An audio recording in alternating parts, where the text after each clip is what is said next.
falar sobre o direito do consumidor. Olha só, você bem sabe, porque está acompanhando, vai prestar o exame da ordem, que o exame da ordem não tem exatamente um conteúdo programático.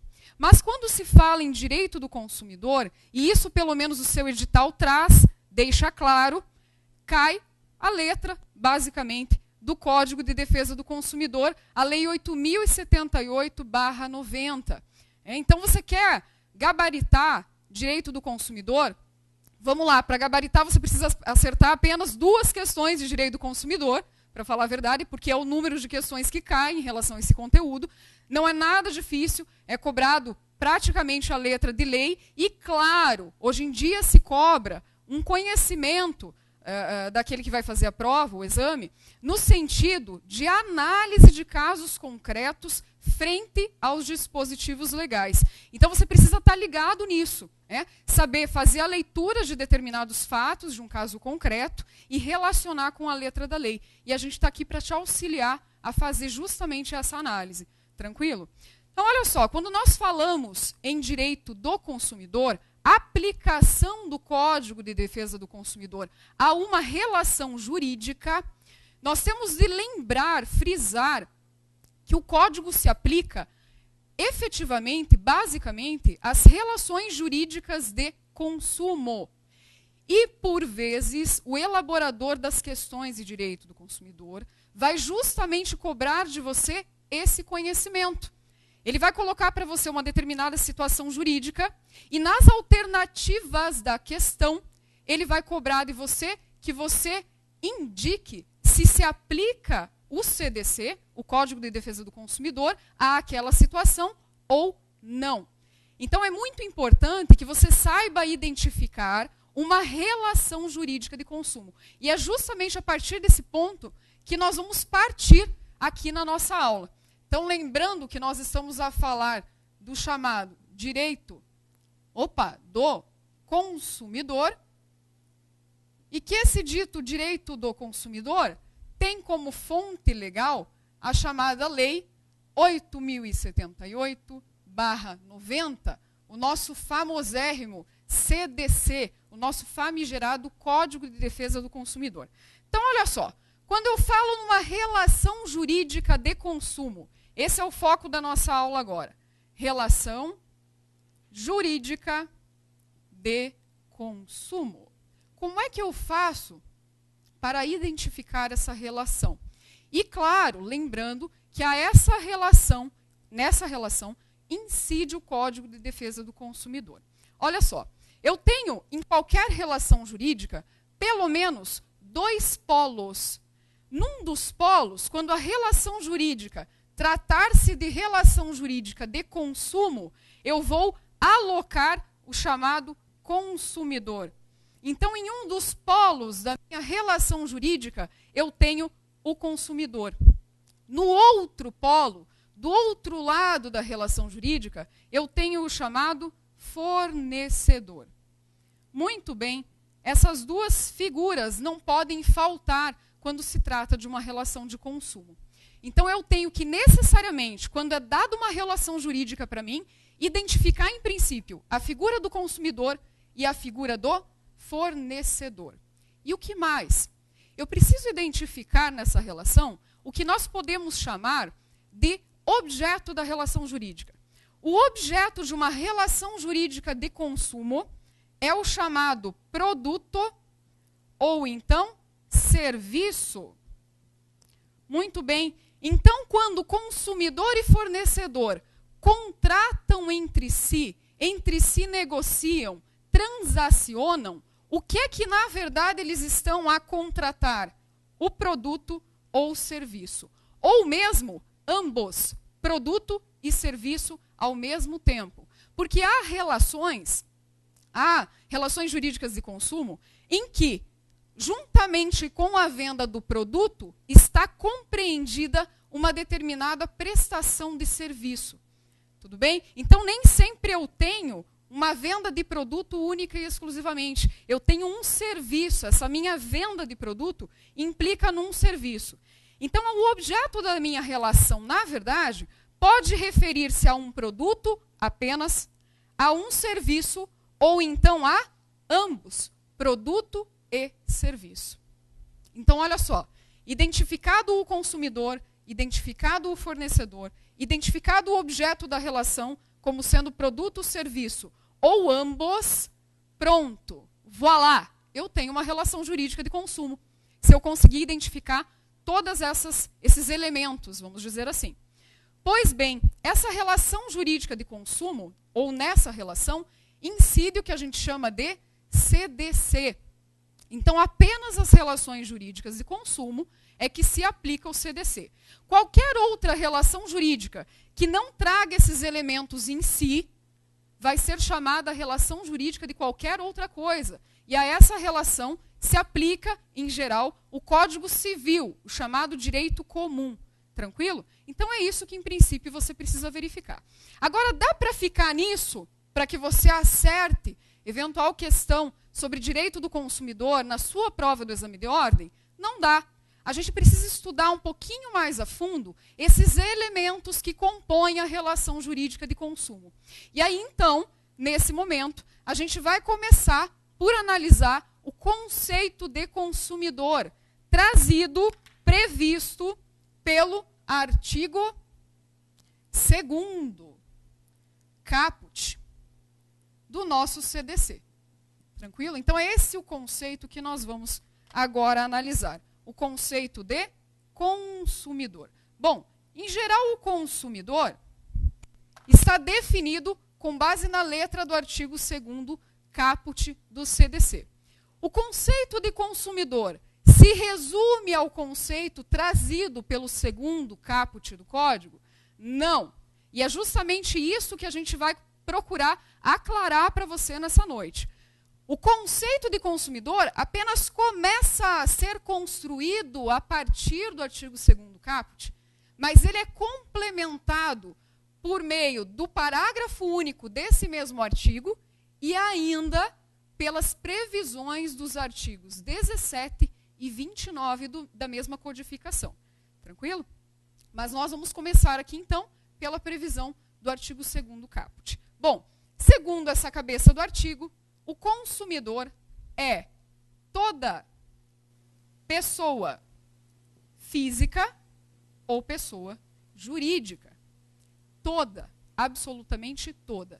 Esse toda, na verdade, trazido no texto do artigo, quer dizer qualquer, equivale a dizer qualquer. Portanto, esses conceitos de pessoa física e jurídica abrangem qualquer pessoa física e qualquer pessoa jurídica. Agora, detalhe, vamos voltar aqui para a nossa relação jurídica de consumo? Veja, se o consumidor é qualquer pessoa física ou jurídica, legal, eu sei que o consumidor pode ser tanto pessoa física quanto jurídica. E aí, desde já, eu vou jogar a mesma ideia para o fornecedor, apesar de nós ainda não estarmos conceituando o fornecedor, para que você faça uma associação muito importante, para que você registre, memorize um dado muito importante, que o mesmo que vale para o consumidor aqui, vale para conceituar fornecedor. O fornecedor também é qualquer pessoa física ou jurídica. Tranquilo? E agora nós vamos seguir, então, analisando o conceito de consumidor. Bom, consumidor, então, é qualquer pessoa física ou jurídica que adquire, ou então utiliza. Agora a gente tem que fazer uma pausa para entender o que o CDC quer dizer com adquire ou utiliza. Tranquilo? Olha só. O que é adquirir? Adquirir aqui, no CDC, esse verbo, está aqui no sentido amplo, foi utilizado pelo legislador aqui no sentido mais amplo do verbo, da palavra. E significa obter. Obter tanto a título gratuito quanto a título oneroso.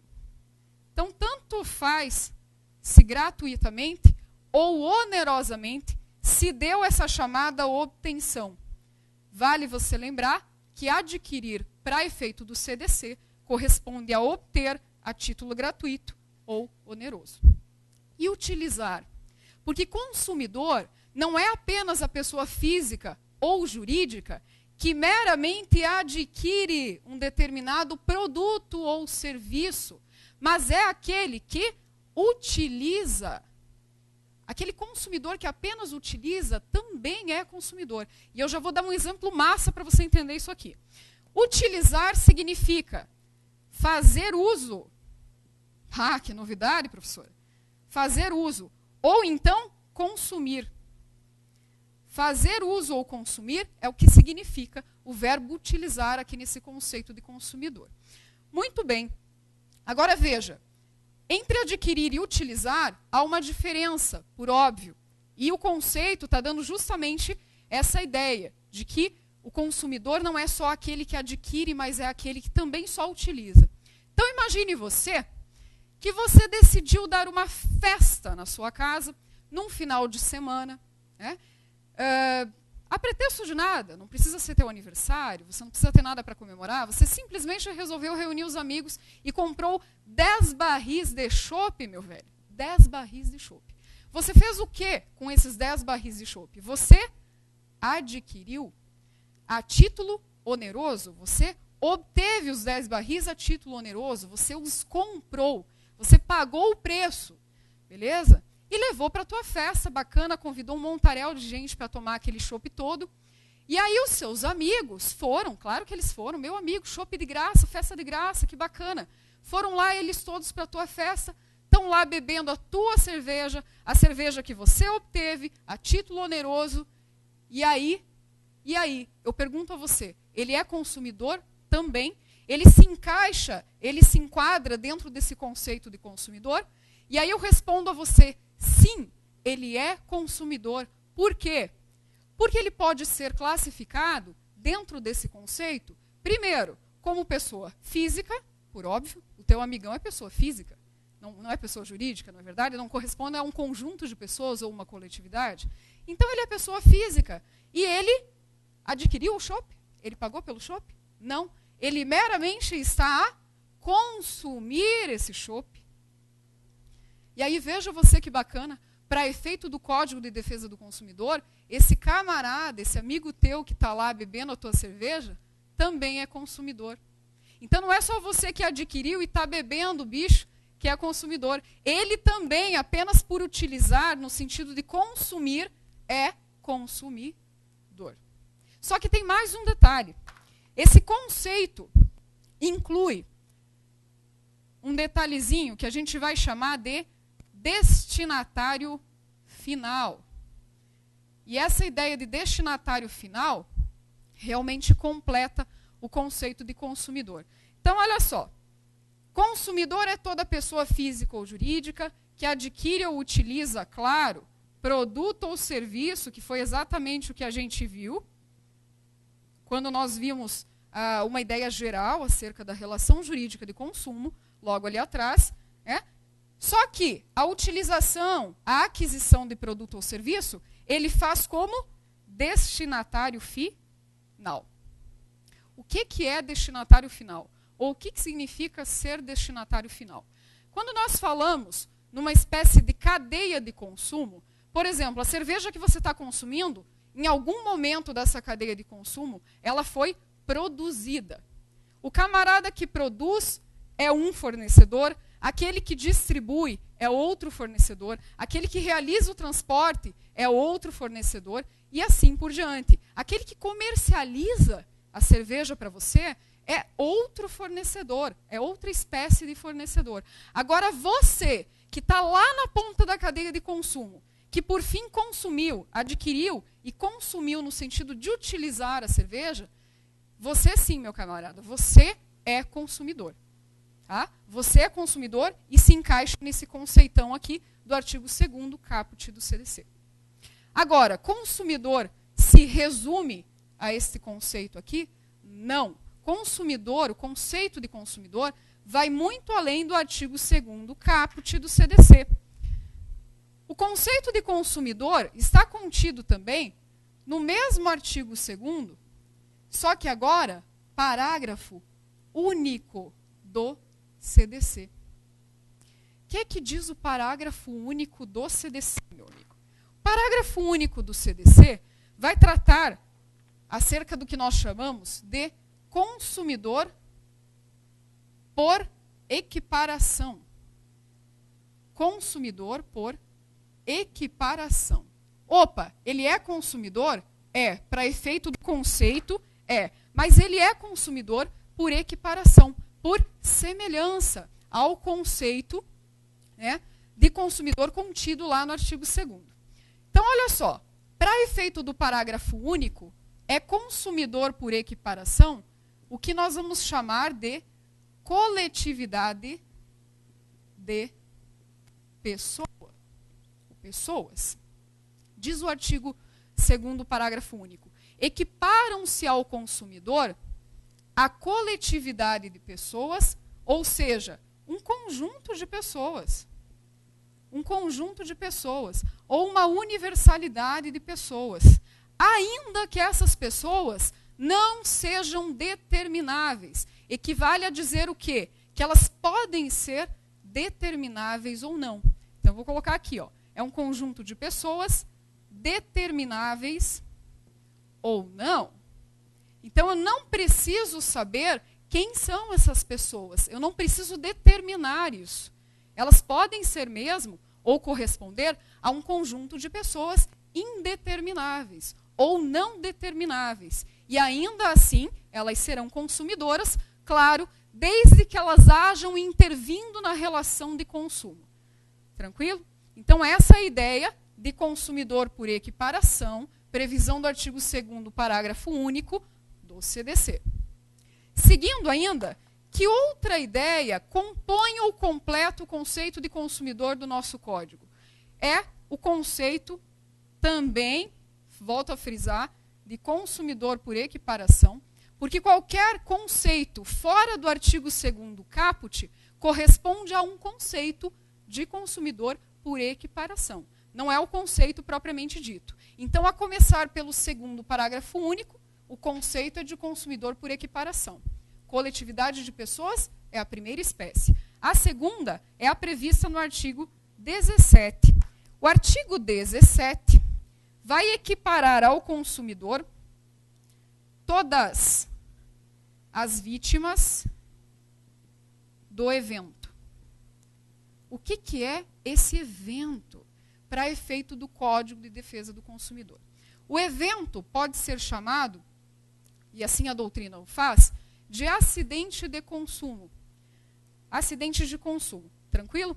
Então, qualquer acidente de consumo, que é justamente aquele evento que causa um determinado dano ao consumidor, que prejudica o consumidor, é que vai ser considerado evento nesse caso aqui. Então, todas as vítimas de um determinado evento, de um determinado acidente de consumo, são equiparadas a consumidor para efeito do conceito. Tranquilo? E aqui eu tenho um exemplo muito legal para te dar, para que você lembre que todas as vítimas de um determinado acidente de consumo são equiparadas a consumidor. Olha só, imagine que você resolveu fazer uma viagem de avião, comprou a tua passagem, embarcou, está lá sentadão na poltrona, legal, beleza, o avião decola e lá pelas tantas, meu amigo, sabe aquela história, o piloto sumiu? O avião começa a cair, velho. O avião começa a cair, a tripulação começa a ficar doida, achando que vai morrer, uns começam a rezar, outros, sei lá, meu amigo, enfim, quem não acredita em Deus começa a acreditar e começa a rezar também. E aí o avião cai. O avião cai. E você, infelizmente, velho, não sobrevive.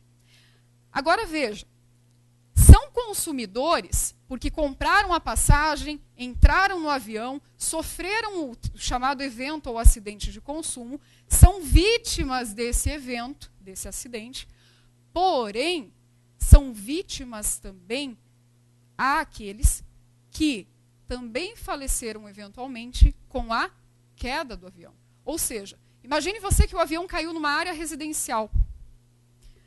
Uma área residencial. E, obviamente, num raio aí de alguns quilômetros, várias pessoas, várias residências foram atingidas.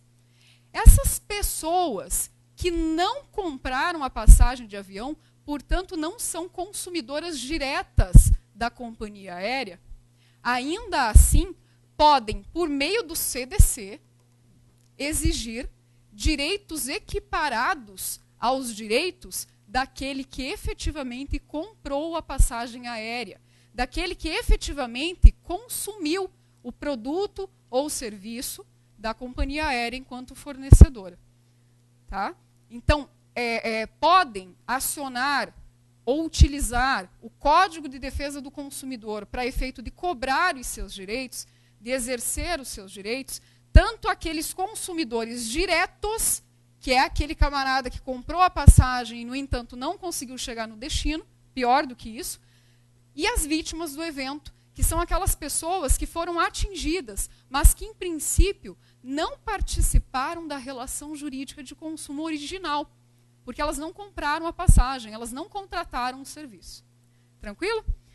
E aí compõe também o nosso conceito de consumidor a previsão do artigo 29. O que vai dizer o artigo 29? O artigo 29 vai tratar da equiparação a consumidores acerca de todas aquelas pessoas, todas as pessoas expostas às práticas comerciais. As práticas comerciais. Muito bem. Esse consumidor aqui é o que nós vamos chamar, na verdade, de consumidor em potencial. Por quê? Em geral, o consumidor em potencial somos todos nós. Somos todos nós que não somos determináveis numa dada relação jurídica de consumo. Então, todo aquele consumidor que eu não puder determinar justamente em função da sua natureza, porque esse consumidor ele está exposto a determinadas práticas que no CDC, algumas delas recebem a caracterização como sendo práticas abusivas, tudo bem? E essas práticas abusivas, na verdade, uma vez praticadas pelo fornecedor, elas acabam por atingir vários consumidores indistintamente. Eu não tenho como determinar quais consumidores foram efetivamente lesados por meio daquela prática. Então eu vou dizer o quê? Que essas pessoas, esses consumidores, não são necessariamente determináveis, né? Mas constituem todas aquelas pessoas que estão de alguma maneira expostas a determinada prática.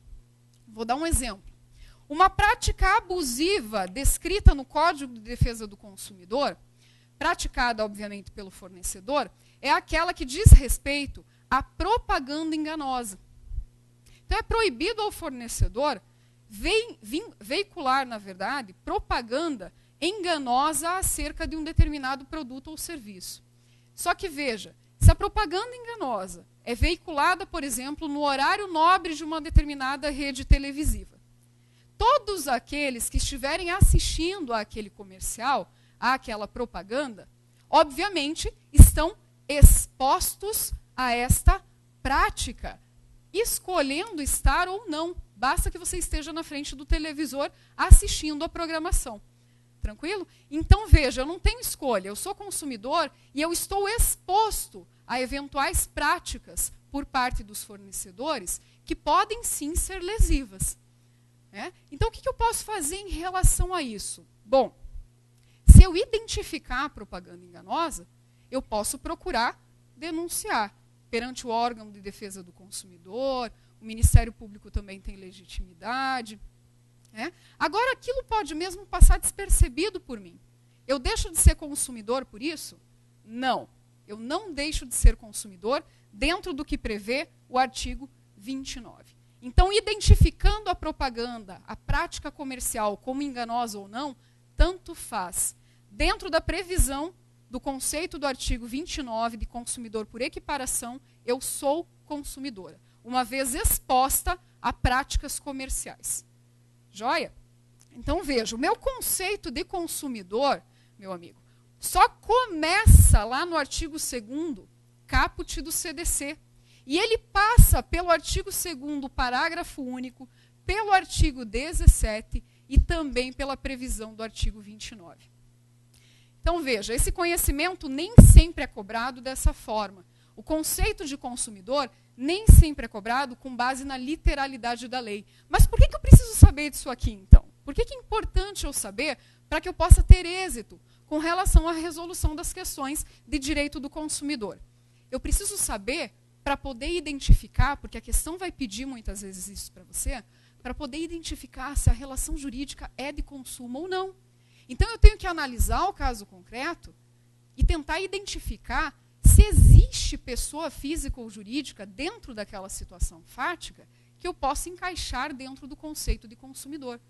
E vai me adiantar eu ter lá uma série de informações no enunciado da questão, se eu não souber o conceito de consumidor, se eu não souber tudo aquilo que faz parte, que compõe, que completa esse conceito, não vai adiantar nada, não é verdade? Então eu preciso ter essa exata noção do que venha a ser o consumidor para efeito da aplicação do Código de Defesa do Consumidor.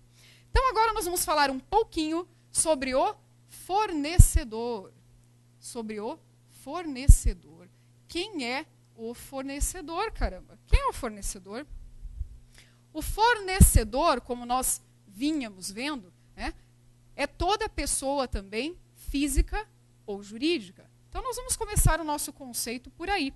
Deixa eu completar aqui do ladinho, em azul para você. Então, o fornecedor é toda pessoa física ou pessoa jurídica. Toda ou qualquer, mais uma vez. Tanto faz. Tranquilo? Agora, é toda pessoa física ou jurídica, pública ou privada, nacional ou estrangeira, porque são alguns desmembramentos.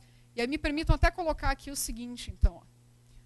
Vamos colocar pessoa física, pessoa jurídica aqui, que aí sim eu vou abrir duas possibilidades. Essa pessoa jurídica pode ser nacional ou estrangeira, pública ou privada. Pública ou privada. Joia. Pessoa física ou jurídica, nacional ou estrangeira, pública ou privada, e que desenvolve atividade, que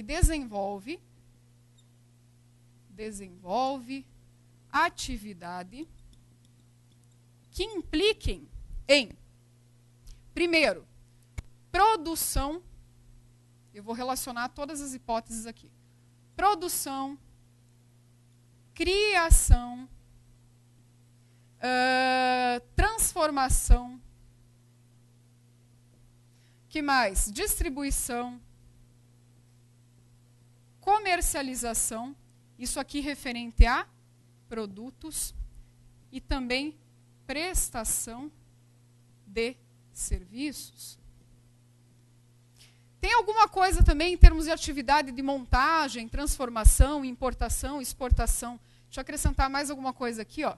Montagem, importação, exportação, são todas as atividades que o fornecedor vai desenvolver enquanto fornecedor, pessoa física ou jurídica. E mais, além da pessoa física, além da pessoa jurídica, nós temos os chamados entes despersonalizados. O que são esses entes despersonalizados? São aqueles entes que não possuem, desa no sentido de não possuem personalidade jurídica. Não possuir personalidade jurídica equivale a não ser sujeito de direito, capaz de adquirir direitos e também contrair obrigações.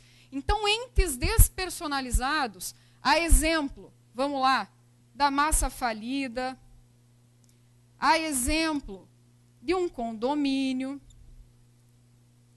a exemplo de pessoas jurídicas de fato. Querem um exemplo de pessoas jurídicas de fato? Os camelôs. Os camelôs não necessariamente constituem pessoa jurídica para fins de desempenhar as suas atividades, sejam elas comerciais, sejam elas de prestação de serviço. Então, os camelôs se enquadram aqui nos entes despersonalizados, entes sem personalidade jurídica, portanto.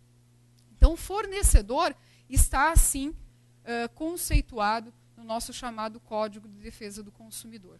Então, veja, identificado o consumidor e encaixando o consumidor, a pessoa, dentro do conceito, dentro de qualquer um dos conceitos, seja o conceito propriamente dito, seja algum dos conceitos de consumidor por equiparação, identificado o fornecedor na relação jurídica, nós precisamos agora falar um pouquinho sobre o chamado produto.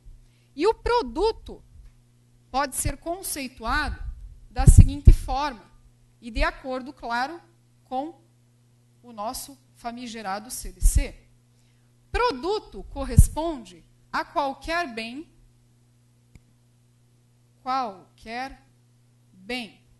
E aí, nós temos dois desmembramentos, possíveis desmembramentos. O nosso qualquer bem pode ser móvel ou imóvel,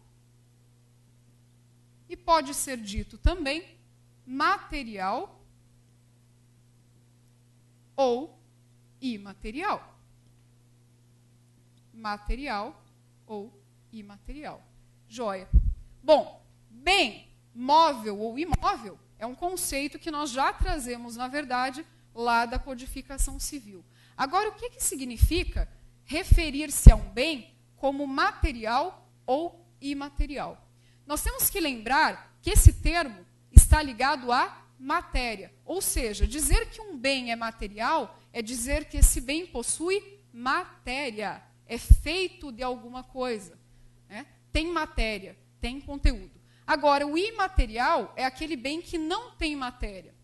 O que é que nós poderíamos mencionar como exemplo de bem imaterial?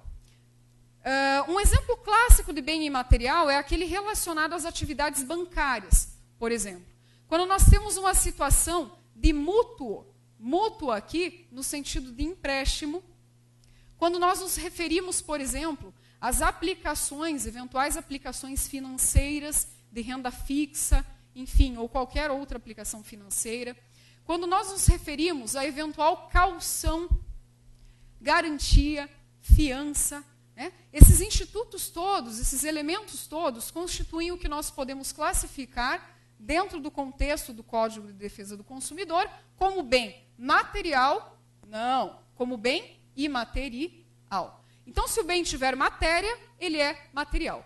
Se não tiver matéria, como é o caso desses exemplos que eu mencionei, relacionados à atividade bancária, pois bem, o nosso bem vai ser chamado imaterial. Tranquilo? Agora nós vamos ao conceito, então, de serviço. Opa, legal, serviço.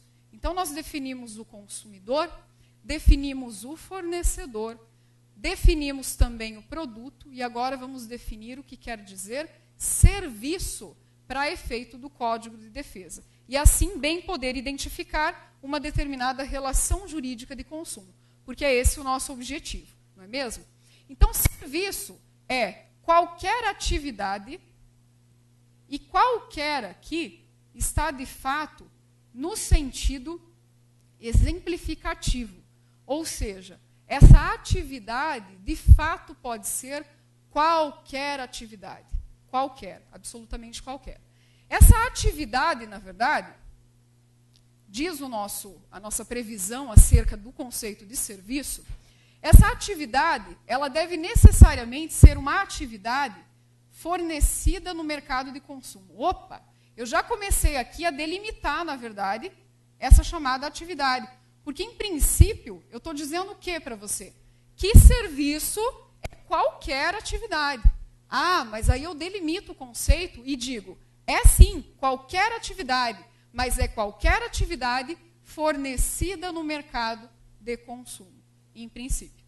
Uma segunda característica do conceito de serviço é que essa atividade é fornecida mediante remuneração. Opa, legal. E mais, o serviço inclui necessariamente, inclusive, as atividades de natureza bancária, financeira, de crédito e securitária, ou seja, relacionada a seguros. Então, serviço que se refira à atividade bancária, financeira, de crédito ou securitária, portanto, relacionada a seguro, também entra aqui no conceito de serviço, que é um dos objetos, um dos possíveis objetos, então, da nossa relação jurídica de consumo.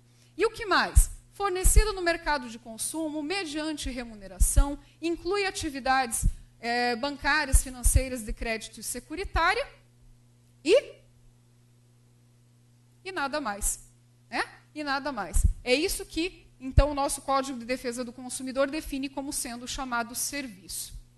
Bom, ciente disso, meus caros, nós vamos agora rumar para o que nós chamamos de direito de arrependimento. Sobre a relação jurídica de consumo, né, era isso que nós tínhamos para abordar, para conceituar com você. Agora nós vamos tratar da previsão do artigo 49 caput, que trata do chamado direito de arrependimento. O direito de arrependimento está previsto, portanto, no artigo 49 caput. O artigo 49 caput vai dizer o seguinte, artigo 49 caput do CDC. Vai dizer que o consumidor pode desistir do contrato no prazo de 7 dias. Então, o consumidor pode desistir do contrato no prazo de 7 dias. Esse prazo previsto pelo artigo 49 caput refere-se ao que o próprio artigo, no parágrafo único, trata como sendo o prazo de reflexão. Significa dizer o quê? Que o consumidor, ao comprar um determinado produto ou serviço, e claro, o artigo acrescenta algo bem específico, a gente já vai chegar lá, mas ele teria, em tese, prazo de 7 dias para desistir do contrato. Então, ele tem 7 dias para refletir se, de fato, ele deseja ficar com o produto ou serviço, ou se ele vai meramente desistir dessa contratação. Tranquilo? Além do prazo de 7 dias, necessariamente esse contrato tem de ter sido firmado fora do estabelecimento comercial. Significa dizer o quê?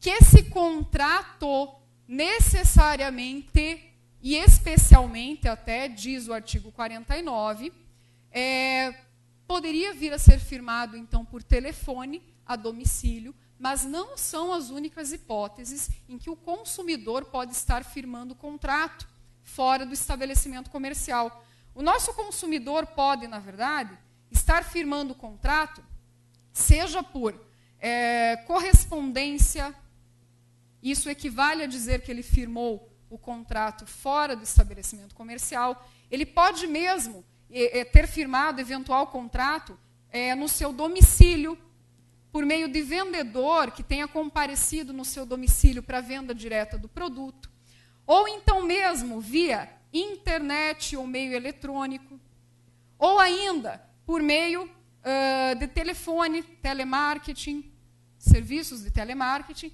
ou, por fim, assistindo a TV. E aí ele pega, depois que ele assiste a TV, o produto ou o serviço na TV, ele pega o telefone e contrata o serviço, contrata o produto por telefone ou por meio de internet, mas, primeiramente, ele teria visto o produto na TV.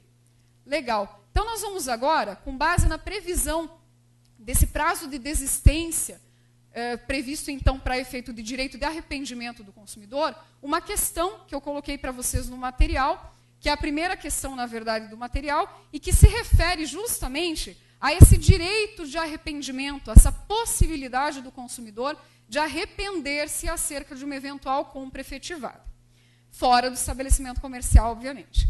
Então, diz o enunciado da questão o seguinte: a telespectadora Maria, após assistir ao anúncio de certa máquina fotográfica, ligou e comprou o produto via telefone. No dia 19 de março, vamos anotar isso aqui? Então, Maria é a nossa consumidora e ela adquiriu uma máquina fotográfica por meio de telefone. Opa, legal. E o produto foi recebido por ela no dia 19 de março, de um ano qualquer, não interessa. A câmera chegou, então, no endereço de Maria no dia 19. Acerca dessa situação, assinale a alternativa correta. A alternativa A diz o seguinte: a contar do recebimento do produto, a consumidora pode exercer o direito de arrependimento no prazo prescricional de 15 dias? Não, a gente acabou de ver, com base na previsão, vou colocar aqui, ó, alternativa A, com base na previsão do artigo 49, parágrafo único, ou melhor, 49 caput, não parágrafo único. O parágrafo único vai falar na devolução de valores.